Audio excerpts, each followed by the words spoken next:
ជ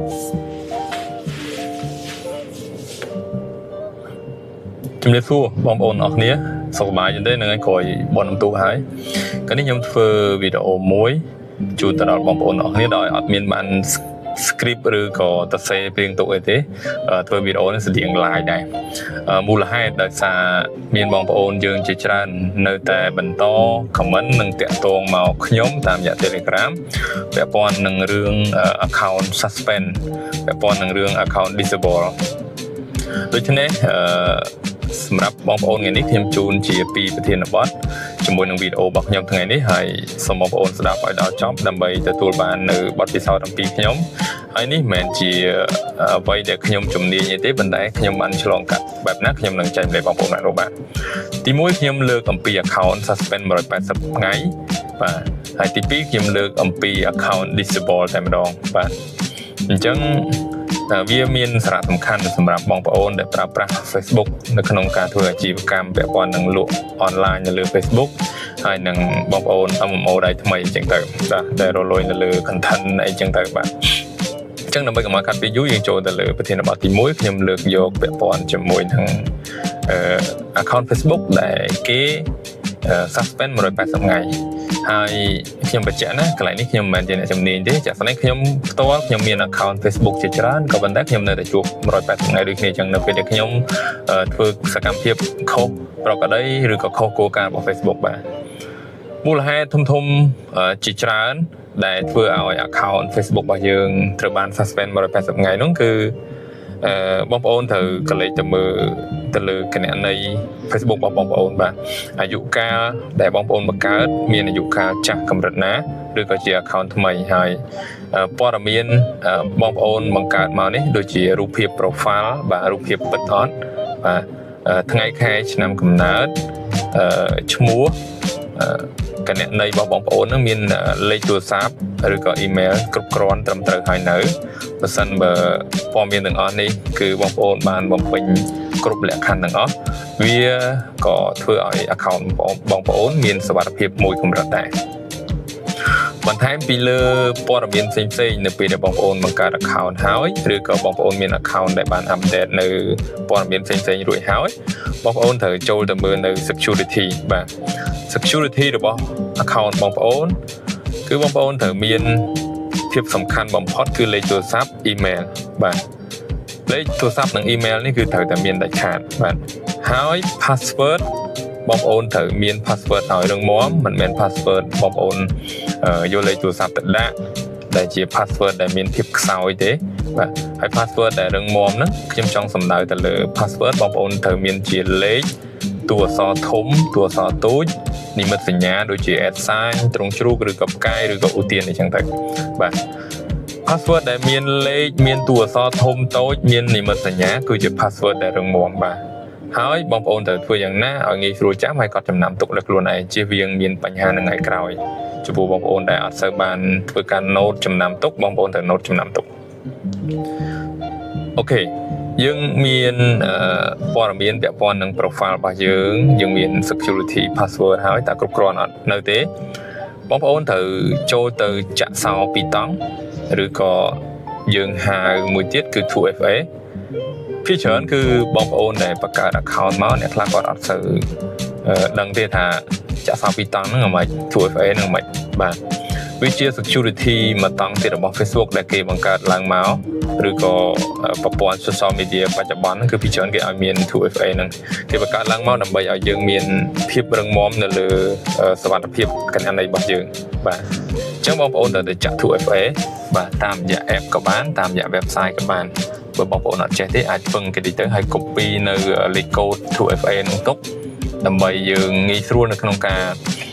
generate នៅលេខកូដថ្ងៃក្រោយយកមកប្រើប្រាស់ជៀសវាងមានបញ្ហាណាមួយហើយមួយទៀតនោះគឺបងប្អូនអាចធ្វើការកំណត់វាទុកតាមរយៈ UID របស់យើងជាមួយនឹង app authentication មួយចំនួនដូចជារបស់ Google របស់ Microsoft ជាដើមបាទអញ្ចឹងយើងបាន3ចំណុចទី1យើងអាប់ដេតព័ត៌មាន profile ទី2គឺពាក់ព័ន្ធនឹង password របស់យើងហើយនឹងលេខទូរស័ព្ទជាមួយ email ហើយទី3ហ្នឹងគឺ 2FA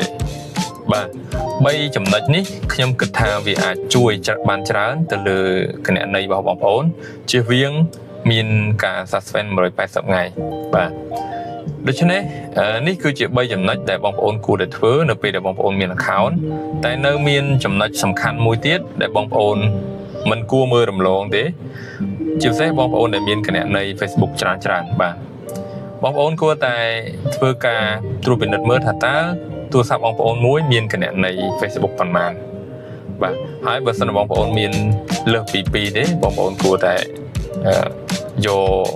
គណនីផ្សេងៗហ្នឹងទៅលេងលើ device ផ្សេងដែលមិនគួរតែមានគណនីច្រើនជាង2ទេនៅក្នុងទូរស័ព្ទតែមួយពីព្រោះកន្លែងនេះបងប្អូនមួយចំនួនគាត់ភ្លេចគាត់មានគ្រប់យ៉ាងដូចខ្ញុំនិយាយនៅខាងដើមដំបូងអញ្ចឹង profile ព័ត៌មានមានអស់ហើយលេខទូរស័ព្ទ email មានអស់ហើយចាក់ 2FA រួចហើយតែនៅតែមានបញ្ហា suspend 180ថ្ងៃ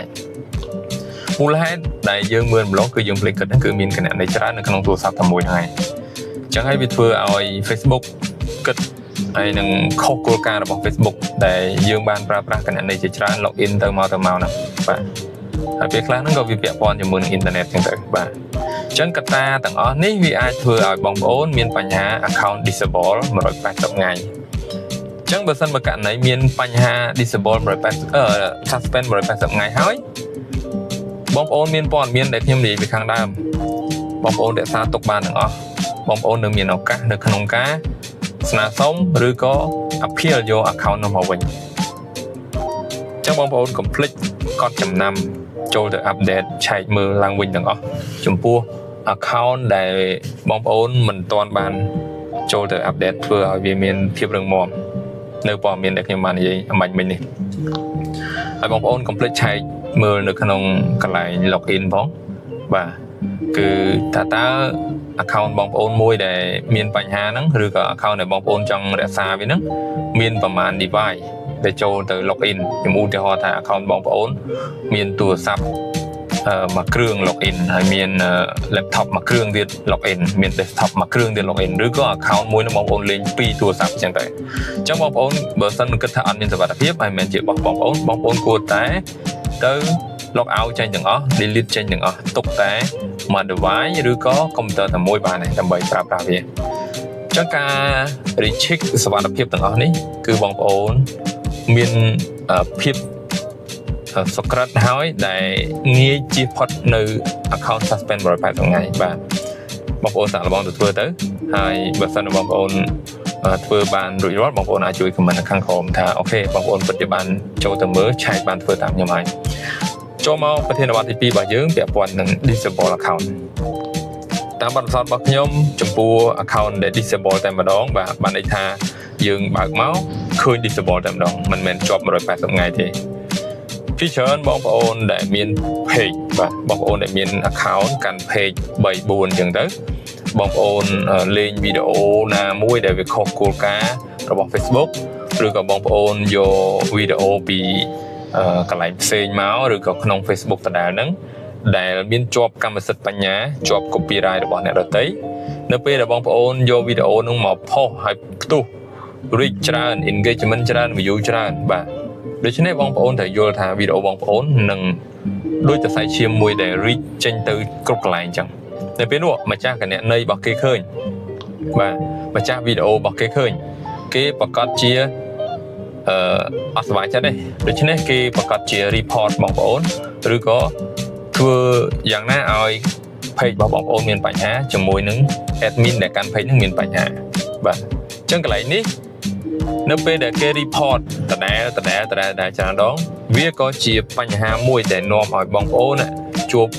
រឿងមួយគឺ account disable បាទ account admin របស់យើងនឹងត្រូវបាន disable បាទហើយវាមិនមែនគ្រាន់តែ headផលប៉ុណ្ណឹងទេវាអាចនឹងមានពាក់ព័ន្ធជាមួយនឹងសាច់ភ្លេងវីដេអូដែលបងប្អូនយកមកសំឡេងឬក៏ពាក្យពេចន៍អីមិនសមរម្យហ្នឹងខុសគោលការណ៍ហ្នឹងក៏ត្រូវបាន Facebook disable យកតែម្ដងចំពោះ account ហ្នឹងដែរបាទក៏ប៉ុន្តែដែលខ្ញុំសង្កេតមើលតាមបទពិសោធន៍របស់ខ្ញុំភាគច្រើននៅពេលដែល page ខ្ញុំយកវីដេអូពីគេមកប្រើហើយខ្ញុំអត់បានធ្វើការកែតម្រូវអីមួយដែលវាធ្វើឲ្យមានបញ្ហាជាប់ copyright ឬក៏ម្ចាស់ដើមរបស់គេឃើញគេ report របស់ខ្ញុំច្រើនដង នៅពេលនោះក្រុមហ៊ុន Facebook នឹង disable នៅគណនីរបស់ខ្ញុំបន្ទាប់មកគេនឹង email ដែលខ្ញុំបានដាក់ជាមួយនឹងគណនី Facebook របស់ខ្ញុំហ្នឹងថា Facebook របស់យើងឬក៏ page របស់យើងត្រូវបានម្ចាស់ដើមឬក៏ account មួយនេះគាត់ធ្វើការ report ច្រើនដងពេកដូច្នេះ Facebook សម្រេចចិត្តធ្វើការ disable account របស់យើងតែម្ដងហើយកន្លែងនេះគេក៏សួរយើងទៀតបើសិនបើយើងគិតថាការ disable មួយនេះវាអត់ត្រឹមត្រូវទេវាជាការ error យើងអាចធ្វើការ email តបជាមួយ Facebook ដើម្បីផ្ដល់នូវព័ត៌មានឲ្យ Facebook ដោះស្រាយឲ្យយើងឬក៏បកគោល page ឲ្យយើងវិញបកគោល account ឲ្យយើងវិញអញ្ចឹងទាំងអស់នេះវាជាអ្វីដែលជាបទពិសោធន៍របស់ខ្ញុំក្នុងការចែករំលែកបងប្អូនពាក់ព័ន្ធនឹងចំណុចទី1ប្រធានបទហ្នឹងគឺ suspend 180ថ្ងៃយើងមានឱកាសនៅក្នុងការដោះស្រាយបន្តទៀតហើយចំណុចទី2ហ្នឹងគឺពាក់ព័ន្ធនឹង account disable ដែលវាពិបាកនៅក្នុងការដោះស្រាយហើយបើសិនបងប្អូនអត់បានត្រៀមព័ត៌មានទុកទៀតដូចជាលេខទូរស័ព្ទ email address link profile UID អីផ្សេងៗហ្នឹងគឺបងប្អូនអាចនឹងពិបាកប្រឈមមុខទៅនឹងការបាត់បង់ account តែម្ដងបាទអញ្ចឹងសរុបមកវិញ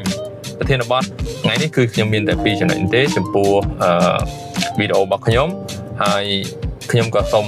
ជូនពរបងប្អូនដែលកំពុងទស្សនាមកដល់ចប់នេះឲ្យអាចដោះស្រាយបញ្ហាហើយអាចចូលទៅ update ព័ត៌មានទាំងអស់ដែល account មិនទាន់មានបញ្ហានេះគ្រប់គ្នាដើម្បីជៀសវាងការ suspend 180ថ្ងៃជៀសវាងការ disable account តែម្ដងបាទហើយសម្រាប់វីដេអូនេះដែរគឺចំពោះបងប្អូនដែលគាត់គិតថាមិនទាន់គ្រប់គ្រាន់ទេចំពោះការចែករំលែករបស់ខ្ញុំប៉ុណ្ណេះគឺមិនទាន់គ្រប់គ្រាន់ទេនៅមានចំណុចផ្សេងៗទៀតដែលវាអាចនឹងធ្វើឲ្យ Facebook disable account ឬក៏ Facebook suspend account បងប្អូនអាចធ្វើការ comment នៅខាងក្រោមមកបាទហើយ